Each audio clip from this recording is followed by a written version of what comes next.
Hi అండి, అందరికీ నమస్కారం. Welcome to my channel. ఈ వీడియోలో ఉద్యోగులకు శుభవార్త అండి. డిఏ ప్రకటన డేట్ వచ్చేసింది. పూర్తి సమాచారాన్ని అయితే ఈ వీడియోలో తెలుసుకుందాము. వీడియో ఎక్కడే కానీ స్కిప్ చేయకుండా ఎండ్ వరకు చూడండి. అప్పుడే పూర్తి ఇన్ఫర్మేషన్ అర్థమవుతుంది. అలాగే వీడియోకి ఒక లైక్ చేయండి ఫ్రెండ్స్. ఇక వీడియోలోకి అయితే వెళ్ళిపోదాము. ఇక విషయానికి వచ్చినట్లయితే ఉద్యోగులకు గుడ్ న్యూస్. ఆగస్టు 15 తర్వాత డిఏ ప్రకటన అయితే ఉండబోతోంది. ఆగస్టు 15 తర్వాత ఉద్యోగులకు డిఏ ప్రకటిస్తామని ఉపాధ్యాయ సమస్యలపై సంఘాలతో చర్చించిన అనంతరం ముఖ్యమంత్రి సలహాదారు వేం నరేందర్ రెడ్డి గారు వెల్లడించారండి.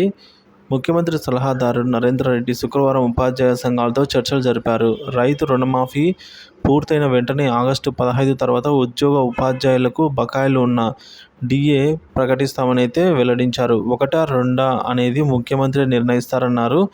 ఇక యూయూస్పీ అలాగే జాక్టో ఆధ్వర్యంలో ప్రొఫెసర్ కోదండరాం ద్వారా ముఖ్యమంత్రి రేవంత్ రెడ్డి అపాయింట్మెంట్ కోరగా ముందుగా నరేందర్ రెడ్డితో చర్చించమని సూచించారు. ఆ మేరకు ఈరోజు యూఎస్పీసీ జాక్టో అలాగే టీటీజేఏసీ తదితర ఉపాధ్యాయ సంఘాల ప్రతినిధులతో నరేందర్ రెడ్డి చర్చలు జరిపారు. బదిలీలు, పదోన్నతులు సజావుగా నిర్వహించినందుకు ప్రభుత్వాన్ని అయితే సంఘ నాయకులు ముందుగా అభినందించారు.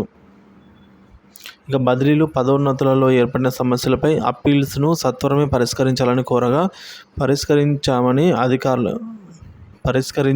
అధికారులను ఆదేశిస్తామన్నారు.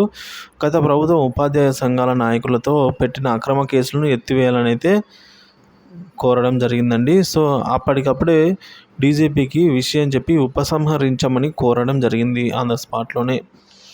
అన్ని సంఘాలు చర్చించి ప్రాధాన్యత క్రమంలో సమస్యల జాబితాను ఉమ్మడిగా రూపొందించి ఇస్తే 3 జేఏసీల పక్షాన పరిమిత సంఖ్యలో ప్రతినిధులు అధికారులతో సమావేశం నిర్వహించి సాధ్యాసాధ్యాలపై చర్చించిన తదుపరి ముఖ్యమంత్రితో సమావేశం ఏర్పాటు చేసి సమస్యలను పరిష్కరించుకుందామన్నారు.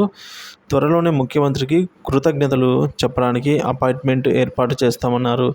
సమావేశంలో వివిధ ఉపాధ్యాయ సంఘాల నాయకులు 40 మంది దాకా అయితే పాల్గొనడం జరిగింది ఫ్రెండ్స్.